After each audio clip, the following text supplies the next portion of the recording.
Good morning, students. Welcome to Veena Pani online classes. Myself, Hadith Solanki, I am your social science teacher, and this is your first video of chapter 2 of Geography, the interior of the Earth. In today's video, we are going to start your second chapter. In this chapter, we are going to uh, discuss on Earth's layer, यानी कि अर्थ के surface के बारे में पढ़ेंगे, उनके layers के बारे में पढ़ेंगे कि कितनी टाइप्स की लेयर होती हैं, किस किस टाइप के रॉक्स पाए जाते हैं और इसमें उन लेयर्स की कैरेक्टरिस्टिक्स क्या हैं और भी काफ़ी कुछ।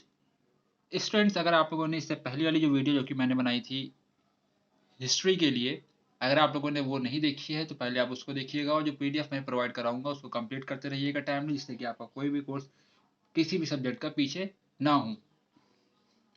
चलिए हम लोग स्टार्ट करते हैं इस चैप्टर को।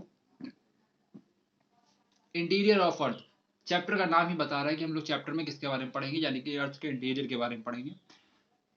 How many of you know that the earth is a dynamic planet, it undergoes changes both inside and outside, it contains rocks, minerals and makes movement and has a major landform. Let us study more about our earth. Inside our earth, know if you have ever observed an apple carefully, you must have discovered that it is made up of three layers. The skin of the apple is a crust, the fruit is the mantle, and central part of the is the core. Similarly, earth is also comprised of three layers. यहाँ पे एक Apple के example देके अर्थ के structure को explain किया गया है कि जैसे अगर आप कभी एप्पल को देखते हैं तो एप्पल का जो ऊपर का सरफेस होता है, यानी जो उसकी स्किन होती है, उसको आप समझ लीजिए क्रस्ट, यानी कि अर्थ की सबसे ऊपर वाली लेयर, और बीच का जो फ्रूट होता है उसको आप मेंटल, और क्रस्ट के बाद कौन सी लेयर आती है, मेंटल, देन कोर। इस पैराग्राफ को आप बेहतर तरीके से समझ पाएंगे जब आप इस फिगर को देखेंगे जो कि आपकी स्क्रीन में दिखाया जा रहा है। जो अंदर का पार्ट है वो कोर है, देन ये ऊपर के जो दो लेयर हैं ये कौन सी हैं, मेंटल हैं, सबसे ऊपर वाली क्रस्ट है। तो इस तरीके से आप समझ सकते हैं कि एक कॉन्सेंट्रिक शेप है इसका, अर्थ का।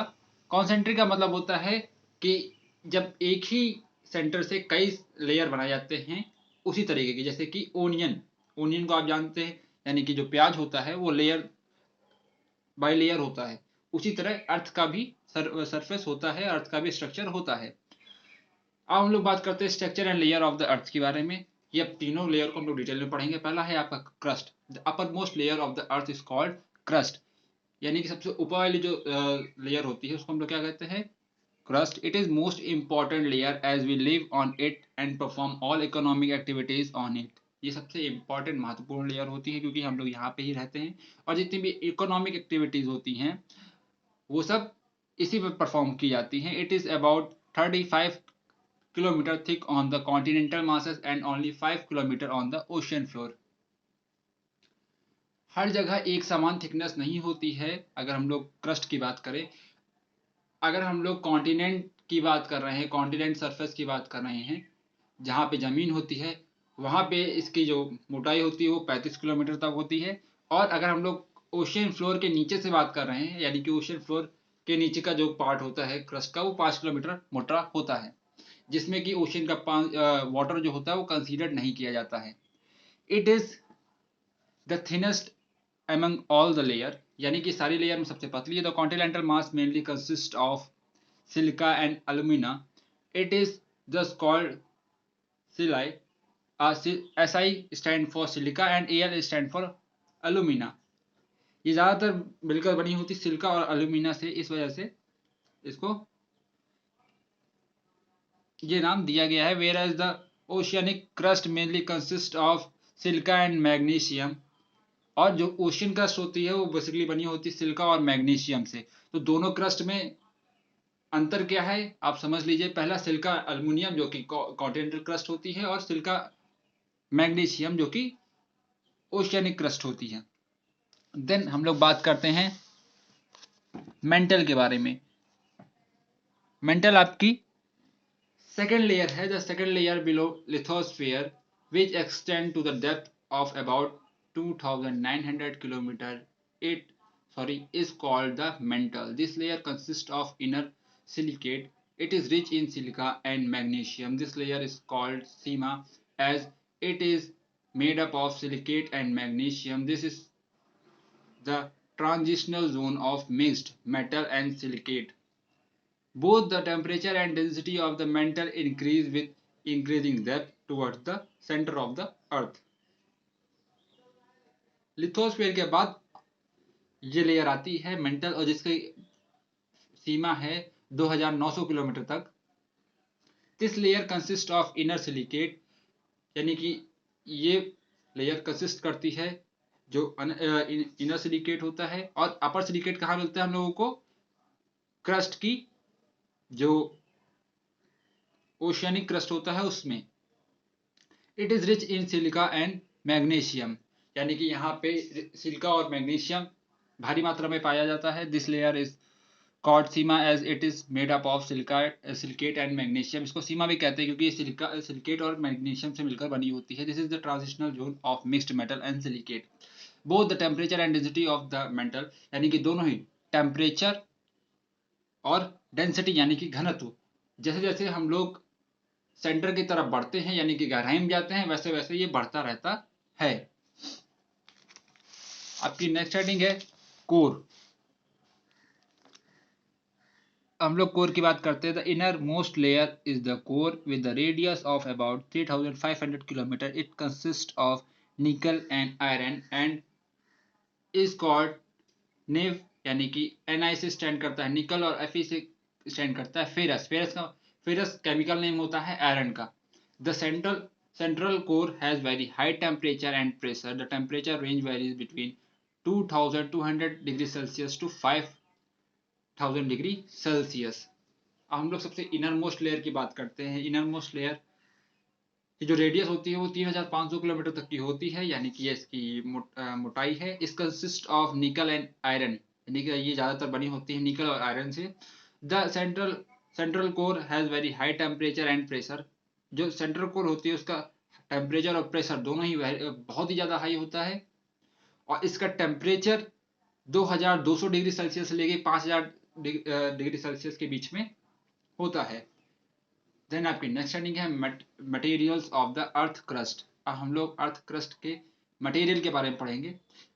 हम लोगों को एक आइडिया है मेंटल और कोर के बारे में लेकिन यहाँ तक कोई भी संसाधन इंसान का मतलब कोई भी रिसोर्स कोई भी टेक्नोलॉजी है वहाँ तक पहुँच नहीं पाई है. इस वजह से हम लोग केवल अंदाजा मात्र ही लगा सकते हैं. इसलिए हम लोग ज़्यादातर जो चैप्टर के बारे में पढ़ेंगे उसमें क्रस्ट को ही पढ़ेंगे.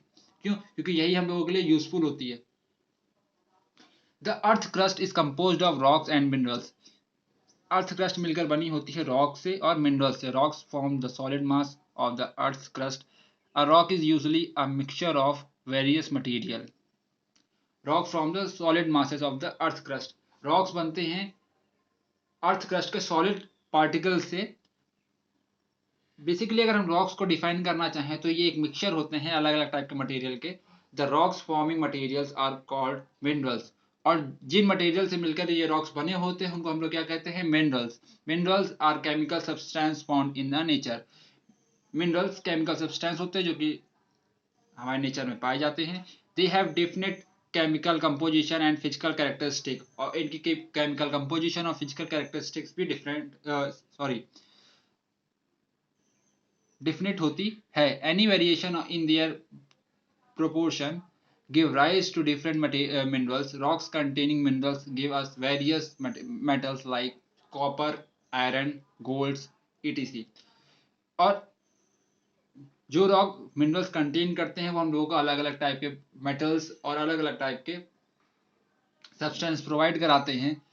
एग्जाम्पल के तौर पर कॉपर, आयरन, गोल्ड ये सब. Rocks are important as they influence different type of landforms. Rocks are source of various kind of minerals and materials required for constructions. Rocks are important as they influence different types of landforms. यानी कि rocks इसलिए भी important होते हैं क्योंकि वो प्रभाव डालते हैं अलग अलग टाइप के लैंडफॉर्म्स पर. यानी कि अगर कहीं पे प्लेन है प्लेटिव्स हैं और डिजर्ट टाइप का एरिया है तो वो भी रॉक से ही इन्फ्लुएंस होता है। Rocks are sources of various kind of minerals, और ये स्रोत होते हैं अलग अलग टाइप के मिनरल्स से, और उन मटेरियल का भी यही स्रोत होते हैं जिनसे अलग अलग टाइप का कंस्ट्रक्शन वर्क परफॉर्म किया जाता है। सपोज दैट अगर आप बात कर रहे हैं ब्रिक की या टाइल्स की या अलग अलग टाइप के मार्बल्स की, तो ये भी एक टाइप के रॉक्स ही होते हैं। हाँ, ब्रिक को एक प्रोसेस के थ्रू बनाया जाता है लेकिन बनता सॉइल से ही है, और सॉइल फॉर्म होती है रॉक से। Rocks have different colored minerals, composition, hardness, etc. According to their formation, rocks are classified into 3 categories. Rocks के अलग अलग कलर होते हैं, अलग अलग मिनरल कंपोजिशन होते हैं और अलग अलग कठोरता होती है, हार्डनेस होती है। अकॉर्डिंग टू देयर फॉर्मेशन, यानी कि उनके निर्माण के आधार पर उनको 3 पार्टों में बांटा गया है। पहला है आपका इग्नियस, सेकंड है आपका सेडिमेंट्री और थर्ड है आपका मेटामॉर्फिक। तो ये 3 टाइप के बेसिकली इस 3 टाइप के रॉक्स पाए जाते हैं। पहला है आपका igneous, then sedimentary, then metamorphic. तो पहले हम लोग एक बार रिकैप कर लेते हैं कि इस चैप्टर में हम लोगों ने पढ़ा क्या। अर्थ के इंटीरियर के बारे में पढ़ा है कि इसका सरफेस कैसा है, then structure and layer of the earth, और इसके स्ट्रक्चर और लेयर्स के बारे में पढ़ा, यानी कि क्रस्ट, मेंटल, कोर, और material of the earth crust, और अर्थ क्रस्ट किस चीजों से मिलकर बनी है। और आगे के चैप्टर में हम लोग पढ़ेंगे type of rocks, then rock cycle and uses of rocks, यानी कि रॉक साइकिल की रॉक्स का फॉर्मेशन कैसे होता है और इन्हें किस किस पर्पस के लिए यूज किया जाता है। स्टूडेंट्स, हम लोग आज की वीडियो में इतना ही टॉपिक कवर करेंगे। आज की वीडियो में इतना ही। Thank you very much.